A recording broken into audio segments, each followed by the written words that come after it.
শুক্রবার ৯ জানুয়ারি, আর আপনারা যখন দেখছেন তখন বাংলাদেশ সময় রাত ১০টা, ১০ জানুয়ারি শনিবার।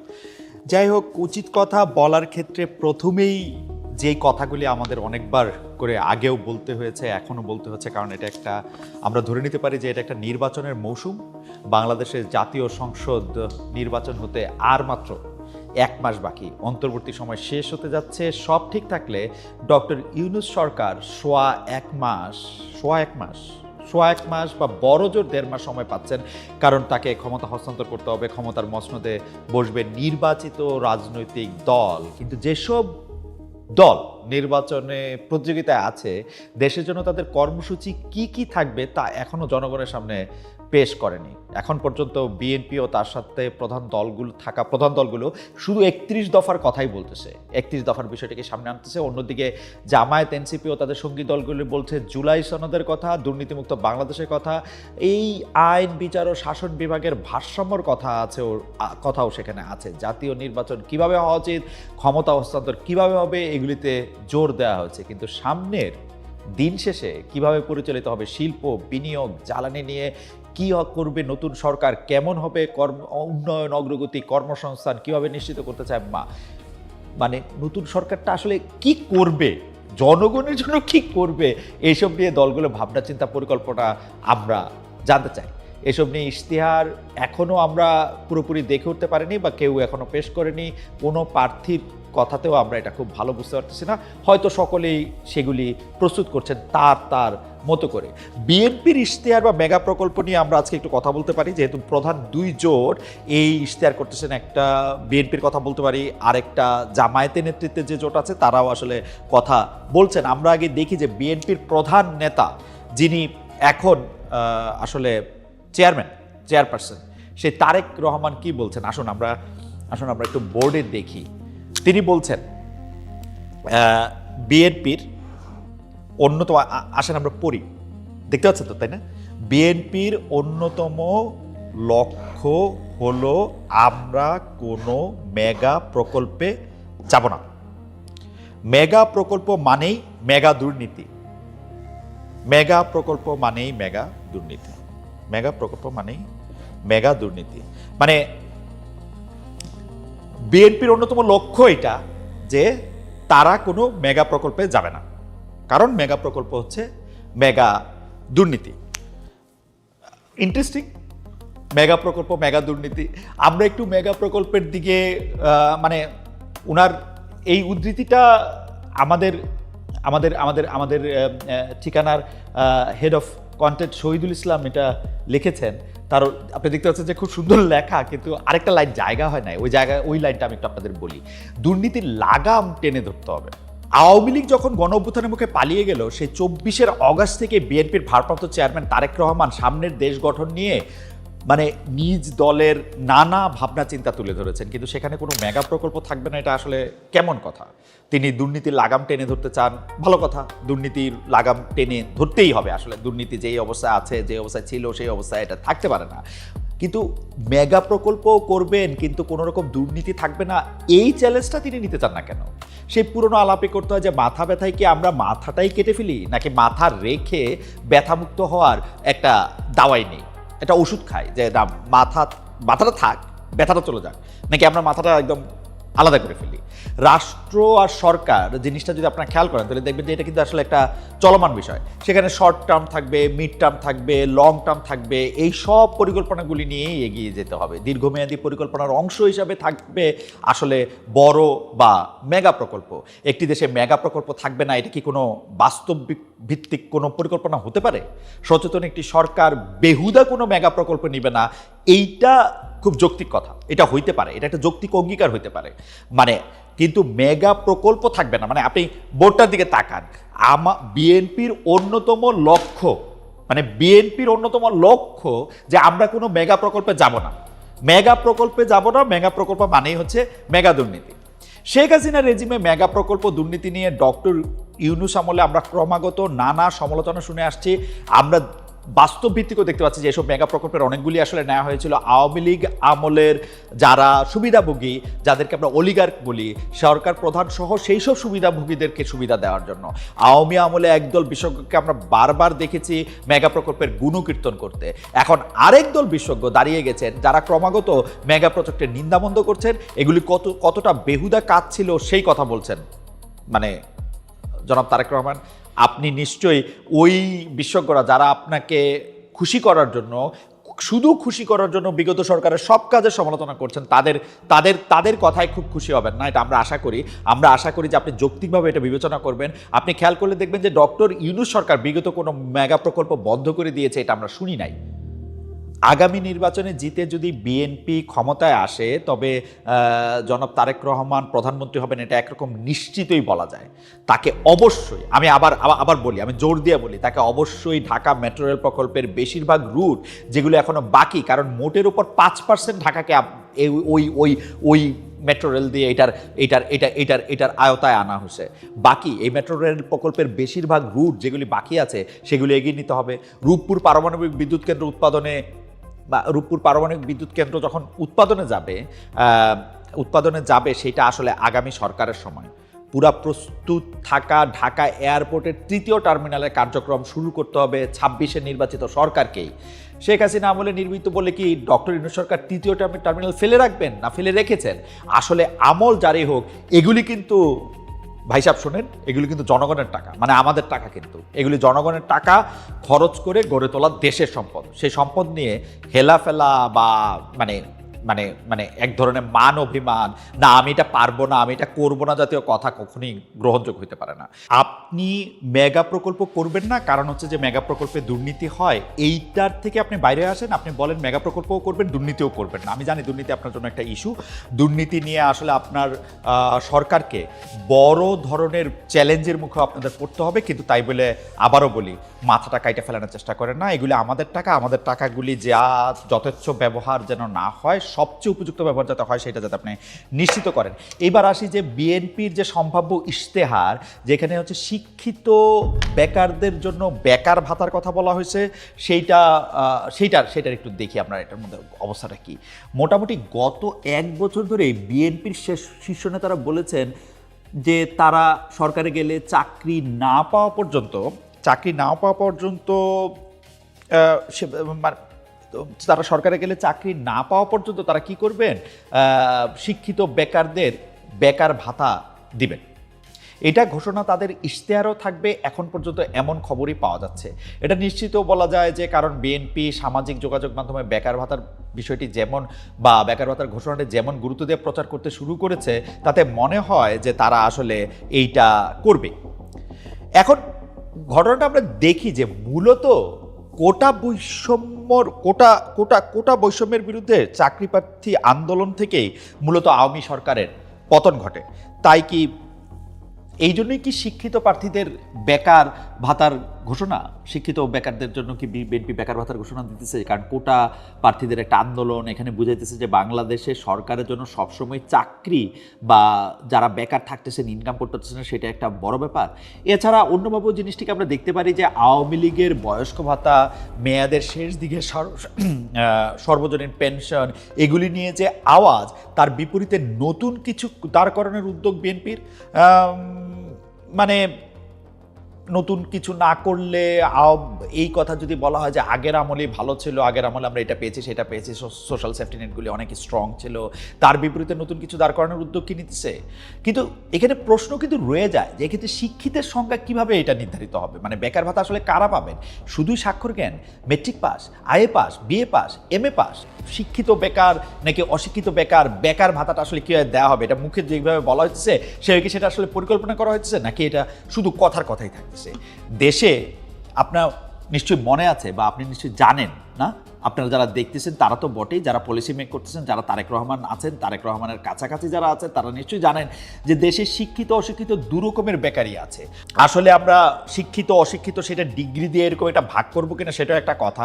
আবার যে আমাদের মধ্যে একটা কথা আছে অর্ধশিক্ষিত, এই অর্ধশিক্ষিত কথাটা আমার কাছে খুব ইন্টারেস্টিং লাগে, কারণ কেউ মনে করে যে সে পূর্ণ শিক্ষিত, মানে তার শিক্ষা পূর্ণ হয়ে গেছে। এখন যার শিক্ষা পূর্ণ হয়ে যায় তার নিয়ে কিন্তু সমস্যা আছে। শিক্ষা কিন্তু একটা চলমান প্রক্রিয়া। মানে এখানে এই শিক্ষিত, অর্ধশিক্ষিত, অশিক্ষিত এই এই এই এই বেকারদের জন্য বিএনপির ভাবনাটা কি আসলে? যদি শিক্ষিতদেরকে দেওয়া হয়, যদি বিএ পাসদেরকে শুধু বেকার ভাতা দেওয়া হয়, এই যে দিন এনে দিন খায় দিনমজুর এই ধরনের যারা যেদিন দিনে আনতে পারে না, সেসব দিনমজুর কোনো দিন মানে যেই দিন কাজ পায় না, তাদের জন্য কি ব্যবস্থা থাকবে আসলে বিএনপির ইশতেহারে? তা বিএনপির ইশতেহারে 1.5 বছরে কোটি মানুষের চাকরির ব্যবস্থা থাকবে এরকমটাও আমরা শুনছি। আমরা কিছুটা জানতেও পারছি যে বিএনপির ইশতেহারে এই ব্যবস্থা থাকবে। বিএনপির স্থায়ী কমিটির সদস্য আমির খসরু মাহমুদ চৌধুরী বলেছেন, তাকে কোট করছি, বিএনপির আসন্ন নির্বাচনী ইশতেহারের মূল ফোকাস থাকবে কর্মসংস্থান, বিশেষ করে তরুণ প্রজন্মের জন্য চাকরি। আমাদের দল 18 মাসে 1 কোটি চাকরি সৃষ্টির লক্ষ্য নির্ধারণ করেছে, যার বাস্তবায়ন পরিকল্পনা ইতিমধ্যেই প্রণীত হয়েছে। এই কর্মসংস্থান হবে কৃষি, ম্যানুফ্যাকচারিং, সার্ভিস ও আইটি সেক্টরে স্কিল ডেভেলপমেন্টের মাধ্যমে। মানে আপনি প্রতিশ্রুতিটা দেখেন, এটা কিরকম একটা প্রতিশ্রুতি দিছে, যে মানে শুনতে তো খুবই ভালো, হইলে তো খুবই ভালো হবে, কিন্তু আমাদের প্রশ্ন যে এইটা আসলে হবে কেমনে? মানে এটা হওয়ার তো একটা মানে উপায় বা একটা রোড ম্যাপ তো থাকতে লাগবে। 1.5 বছরে 1 কোটি মানুষের চাকরি ব্যবস্থা, এই বক্তব্য শুরু থেকেই অনেক আলোচিত হয়েছে।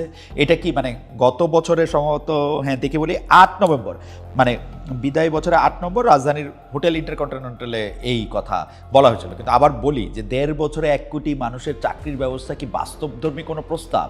এটা যে সরকার করতে পারবে, তাহলে তাদের 1.5 বছর বা এরপর দেশে আর কোনো বেকার থাকবে না। কারণ সরকারি হিসাবে বেকার সংখ্যা ধরেন 30 লাখের এদিক ওদিক, সরকারের পাশাপাশি বেসরকারি সংজ্ঞায় বেকার ধরলে সব মিলিয়ে দেশে বেকার 1 কোটির মতো মানুষ। একটা সরকার যদি 1.5 বছরে দেশ থেকে বেকারত্ব দূর করতে পারে, এরপর তার কিছু দরকার হয় না। 1.5 বছরে 1 কোটি চাকরির আশ্বাসকে অনেকে শেখ হাসিনা সেই 2018 সালে ভোটের আগে 10 টাকা কেজি চাল, 2008 সালে, আসলে 2018 না, 2008 সালে ভোটের আগে 10 টাকা কেজি চাল খাওয়ানোর প্রতিশ্রুতির সঙ্গে তুলনা করেছেন। আওয়ামী লীগের লোকজন কিন্তু আবার খুব তর্কও করতেন যে হ্যাঁ, বাজারে তো 10 টাকা দরে চাল আছে। কোন বাজারে যে সেই 10 টাকা দরে চাল আছে, সেই চাল যে কে খান, সেইটা অবশ্য আমরা খুঁজে পাইতে খুব কষ্ট হয়েছে। 2009, 10 থেকে আসতে আসতে এখন বোধহয় বাংলাদেশে চালের কেজি যেটা হচ্ছে সাধারণ মানুষ খায়, সেটার দাম 65 টাকা, 70 টাকা। 8 থেকে 21 চালের দাম 6 গুণ, 7 গুণ, 8 গুণ কি বাড়ছে, নাকি 2 গুণ? মানে 8-এ আসলেই 10 টাকা সেরে কখনো চাল বিক্রি হয়েছে, সেই কথা মনে হয়ে গেল। কারণ হচ্ছে যে ওই রেজিমে ওই যে তর্ক করার জন্য 10 টাকা ধরে রেশন কার্ডের মাধ্যমে চাল বিক্রিকে সেই প্রতিশ্রুতি বলে চালায় দেওয়ার একটা চেষ্টা করা হয়েছিল। অথচ ওই সরকারের, মানে গত সরকারের, আওয়ামী লীগ সরকারের, শেখ হাসিনা সরকারের অঙ্গীকার ছিল কিন্তু সবার জন্য 10 টাকা ধরে চালের কথা। রেশন কার্ডের প্রসঙ্গ বা ভোট চাওয়ার সময় কিন্তু এটা ছিল না। ইতিহাসের এসব পাঠ কিন্তু বিএনপির নিয়ে রাখা উচিত, কারণ ইতিহাসের এসব পাঠ আমরা যারা সাধারণ মানুষ আছি, তাদের কিন্তু এসব কথাগুলি মনে থাকে। আমরা এটা আশা করব যে নির্বাচনের আগে কিভাবে 1 কোটি মানুষের কাজ 1.5 বছরের মধ্যে আপনারা দিবেন, সেটার একটা রোড ম্যাপ দিবেন। বিএনপির কথা তো অনেক হইল, একটু আমরা একটু দেখি যে জামায়াত কি বলে। জামায়াতের ভাবনাটা কি, ক্ষমতায় গেলে কি করতে চায় জামায়াত। তো ক্ষমতায় গেলে কি করতে চায় জামায়াত, সেইটা বলতে গেলে আমরা একটু পড়ি বাংলাদেশ জামায়াতে ইসলামীর সহকারী সেক্রেটারি জেনারেল জনাব হাবিবুর রহমান আজাদ, উনার কথাটা তুলে নিয়ে আসার কারণ উনার কথাটা একটু প্রতিনিধিত্বমূলক মনে হয়েছে। উনি বলছেন, আমরা তাকে কোট করছি, উনি বলছেন, আমরা চাই এক দুর্নীতিমুক্ত বাংলাদেশ। সে বাংলাদেশ হবে বেকারত্বমুক্ত, বৈষম্যহীন। সেখানে প্রায়োরিটি পাবে যেটি, তা হলো দুর্নীতি নির্মূল করার জন্য আমরা কিছু পদক্ষেপ নিচ্ছি। আগে নিজেদের আমরা স্বচ্ছতা এবং জবাবদিহিতার আওতায় আনব। কোট শেষ। নির্বাচনে বিজয়ী দেশকে কিভাবে চালানো যায় বা কিভাবে চালাতে চায় জামায়াত, এ প্রসঙ্গে গণমাধ্যমে এই মন্তব্য করেন এই জনাব হামিদুর রহমান আজাদ। এখন এই 15 মাসে দুর্নীতি মানে এই 15 মাসের দুর্নীতি চাঁদাবাজি নিয়ে জামাত নেতারা যে বক্তব্য দিচ্ছে তাতে বেশিরভাগই মূলত রাজনৈতিকভাবে বিএনপিকে পর্যদস্ত করতে এরকম বলে মনে হয়। নিজেরা ক্ষমতায় গেলে দুর্নীতি চাঁদাবাজি কীভাবে দূর করবেন সেই রূপরেখা কিন্তু আমরা এখন পর্যন্ত পাইনি। আমি আবারও রূপরেখা বা রোডম্যাপের কথা বলি, যে রূপরেখা বা রোডম্যাপ দিয়ে আমরা বুঝতে পারবো যে আপনি কেমনে করবেন এটা, মানে দুর্নীতি কেমনে দূর করবেন, দুর্নীতির কোন কোন জায়গাগুলিতে আপনারা দুর্নীতি দূর করবেন। আপনারা বলেন বটে যে এবার নতুন ভাবে আমরা এটা দেখতে, নতুন দেখার ব্যাপারটা আমরা আসছি, মানে মানে জামাতের মনোভাবটা এমন যে ক্ষমতায় এলে হাতে থাকা একটা চেরাগে ঘষা দিলেই আলাউদ্দিনের দৈত্য হাজির হয়ে দুর্নীতি চাঁদাবাজি এগুলি দূর করে দেবে।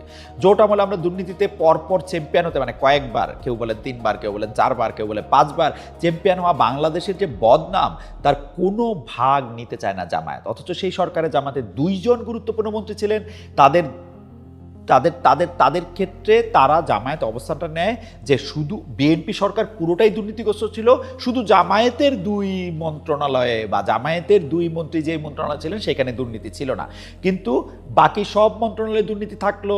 ক্যাবিনেটে তারা 2 জন বসলেন, তারা কি তাদের আপত্তির কথা সেই সময় সেই প্রধানমন্ত্রীকে বা যে ক্যাবিনেটে যিনি সভাটা পরিচালনা করছেন তাদেরকে জানিয়েছিলেন? জামাতের মন্ত্রীরা কি তখন কোনো প্রতিবাদ করেছিলেন? জামাতের মন্ত্রীরা কি তখন বলেছেন যে দেশে দুর্নীতি হচ্ছে, বিএনপি দুর্নীতি করছে, আমরা পারতেও ঠেকাতে পারছি না? না, করেন নাই।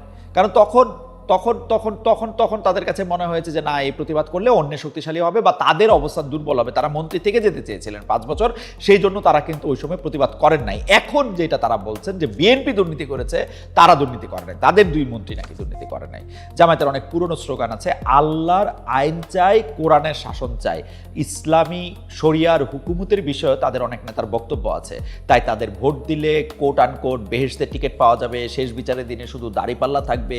গত 15 মাসে এমন বক্তব্য দিয়েছেন জামাতের কোনো কোনো নেতা, তাদের অনুসারী ব্যক্তিবর্গ। সমস্যা হচ্ছে এইসব বিষয়ে জামাতের দায়িত্বশীল কাউকে জিজ্ঞেস করলে তারা বলেন যে এগুলি ব্যক্তি বিশেষের মতামত, এগুলি জামাত বা জামাতের দলের অবস্থান না।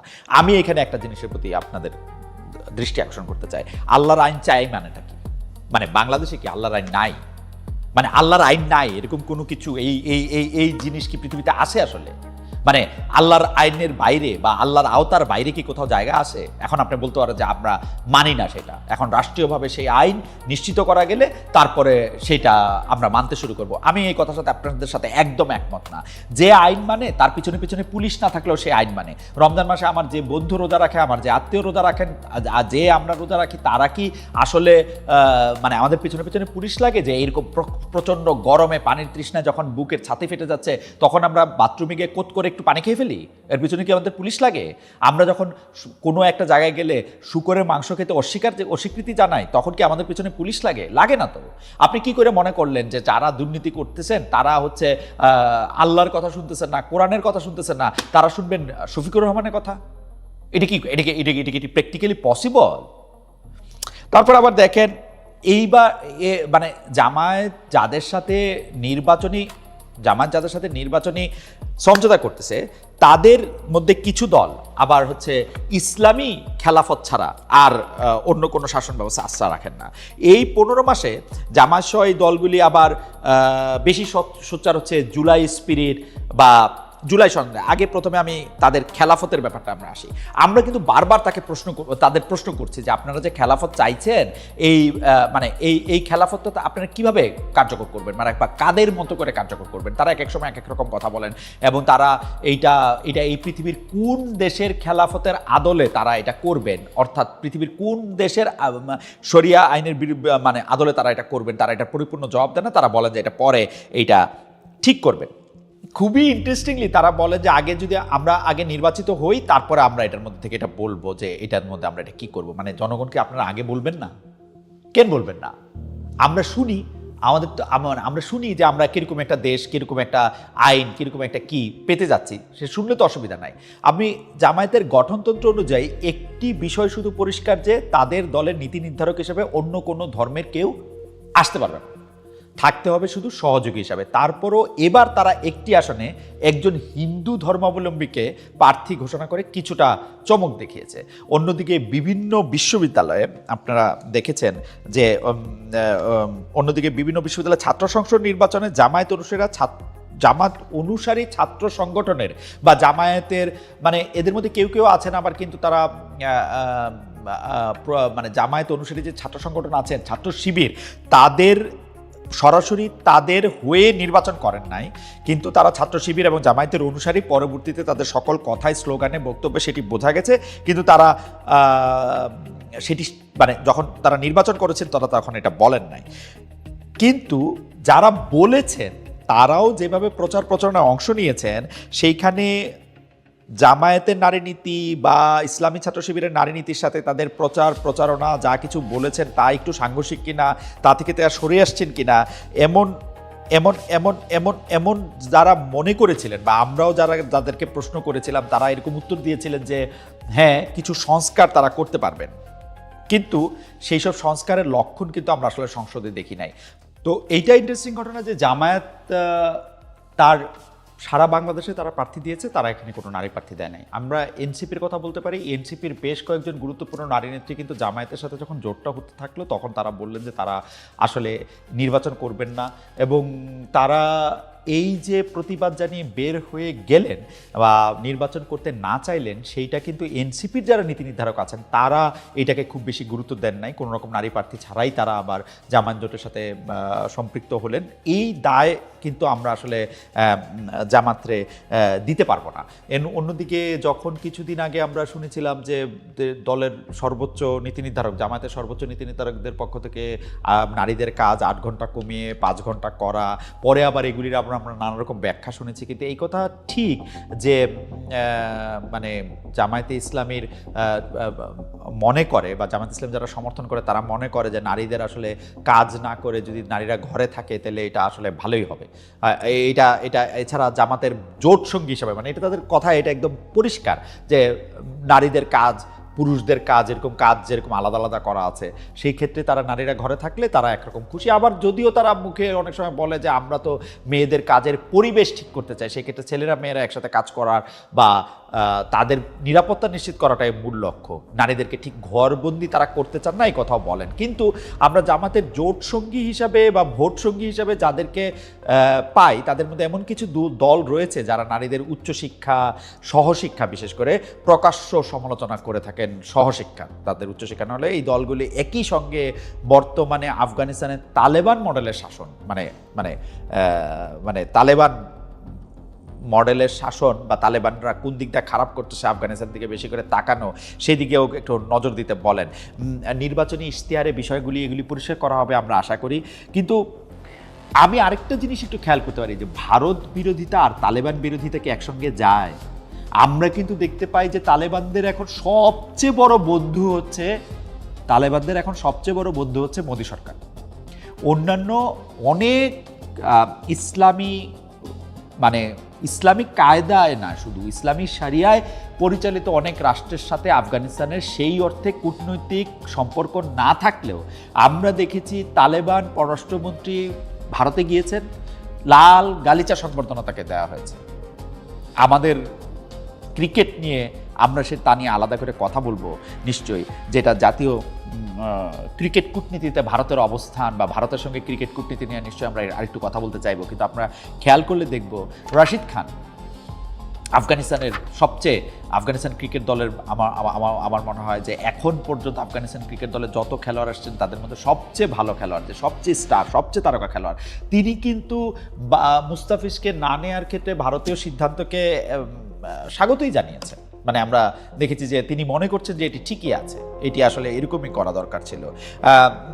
মানে এই আফগানিস্তানের সাথে বা এই আফগানিস্তানের ব্যাপারে বা তালেবান শাসনের ব্যাপারে বা তালেবানদের ব্যাপারে আমরা একরকম ভাবনা, ভারতের ক্ষেত্রে আরেক রকম ভাবনা, এই দুইটা ভাবনা কেমনে পাশাপাশি যায় এইটাও আমি আসলে বুঝতে পারি না। আমি আবারও বলি, এখন পর্যন্ত কিন্তু ভারতের সবচেয়ে বড় বন্ধু, বা উল্টা করে বলি আফগানিস্তানে তালেবানদের সবচেয়ে বড় বন্ধু কিন্তু ভারত। আপনারা দেখবেন পাকিস্তানের প্লেয়ারদের জন্য আইপিএল খেলা নিষিদ্ধ, পাকিস্তানের সাথে ভারতের কূটনীতিক সম্পর্ক তো নাই, আজকে যুদ্ধ লাগে কালকে যুদ্ধ লাগে অবস্থা।